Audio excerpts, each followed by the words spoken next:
A nationwide protest calling on the government to fight climate change made its way to the steps of the state capitol today. Delane Cleveland joins us now with more on the Minnesota Youth Climate Strike. Delane? Shannon, I'm at the Capitol right now where several thousand people, mostly young people, have come out to help fight climate change.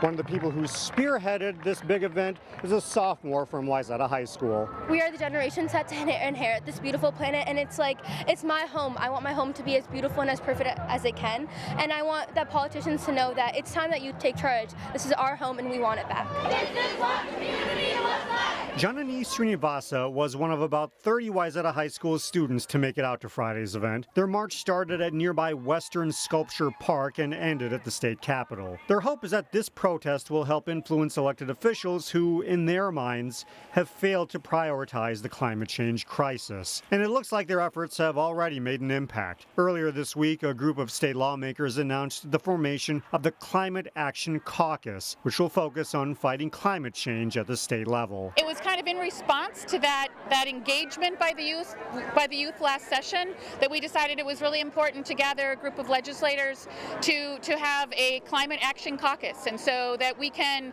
not only look at the good work that we've done already on climate change, but and so build upon that, and then also to hear from others in the community about what they think is important and what things we should be also considering. Representative Acomb, who represents both Plymouth and Minnetonka, is the chair of the Climate Action Caucus. She says that during the upcoming session they plan to focus on things such as transportation policy and renewable energy. Reporting at the Capitol, Delane Cleveland, CCX News. The Golden Valley City Council approved a preliminary budget this week, one that comes with a gripe about a longtime city revenue sharing formula. The budget includes the addition of a police officer. It also includes the hire of an equity, inclusion, and volunteer coordinator. The total tax levy is about $25 million. For the median valued home in Golden Valley, city taxes would go up about $63, depending on how much their values increased. However, under the budget, Golden Valley must pay out more than $5 million in fiscal disparities due to the city's strong commercial sector. The state legislature approved fiscal disparities payouts in 1971 to help communities that have a weaker tax base. Councilmember Larry Faunus believes that program needs a revamp. This is money that, in my view, we could really use here in Golden Valley. We have crumbling infrastructure. We have roads that we've been discussing this evening that need attention. The list goes on and on. Councilmember Larry Faunus believes it's high time state legislature revisits the program to come up with a better solution. Golden Valley is expected to approve a final budget on December 3rd. Weaver Lake Elementary School students are learning skills you can't get behind a desk. Students planted 13 trees to replace the ones that died from disease and emerald ash borer. The trees will support student STEM learning in the years to come. Second graders will be able to tap the maple trees to make syrup, and fifth grade students will study invasive species and how it impacts trees. Teachers say Friday's planting event went beyond environmental studies. They're learning some teamwork as I watch them. They're taking turns filling in the hole, digging the hole. They're learning about the process of planting a tree, the depth and the width of the hole. They've been doing some measuring. Weaver Lake Elementary used its $2,400 Hennepin County grant to cover the project. Theater Elision begins its new season with a show that takes us back to the 1920s. Here's Neil Persley with today's Weekend Showcase. Theater Elision begins their new season with the world premiere of the musical If the Spirit Moves. The tale is set in the immediate post-World War I 1920s. Daphne is a disillusioned young American expatriate artist who had been living in Europe and involved in the far-left Dada art movement. She comes back to New York wanting a fresh start and a new chapter. Daphne finds a place to stay with her old friend Desiree, but now needs to find a way to make money.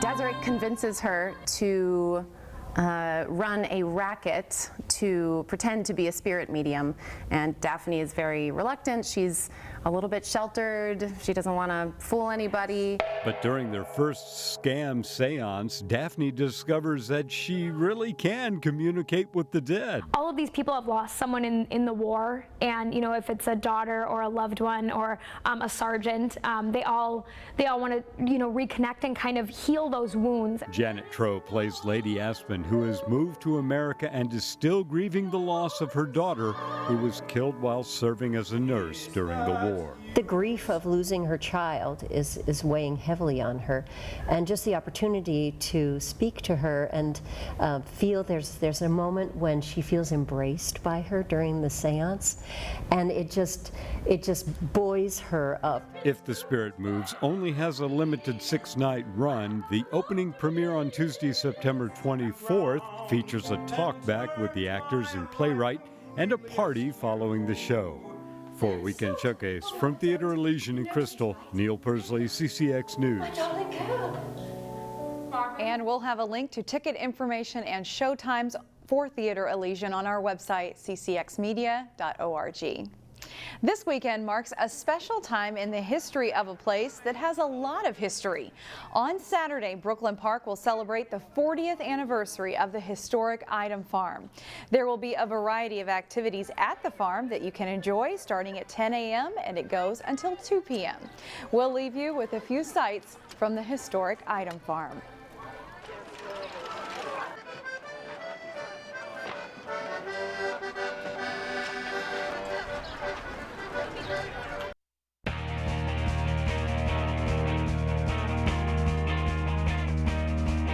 It is homecoming week for a handful of our local schools this week. Friday night football caps off a busy week, and CCX Sports will be at Champlin Park High School tonight as the Rebels host Osseo.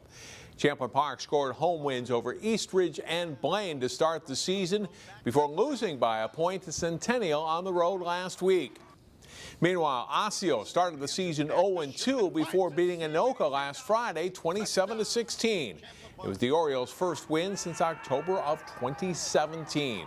CCX will air the game live tonight, Friday at 7, with a replay at 10 p.m. tonight, and also Saturday at 4 p.m.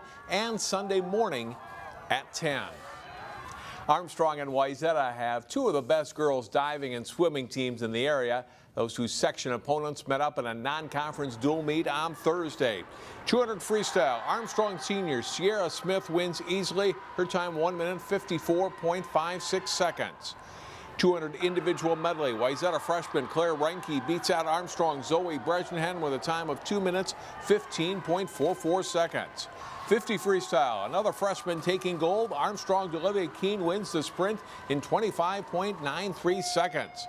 The 100 butterfly is a great race between Armstrong's 7th grader Cassidy Woods and Wayzata's Caitlin Johnson.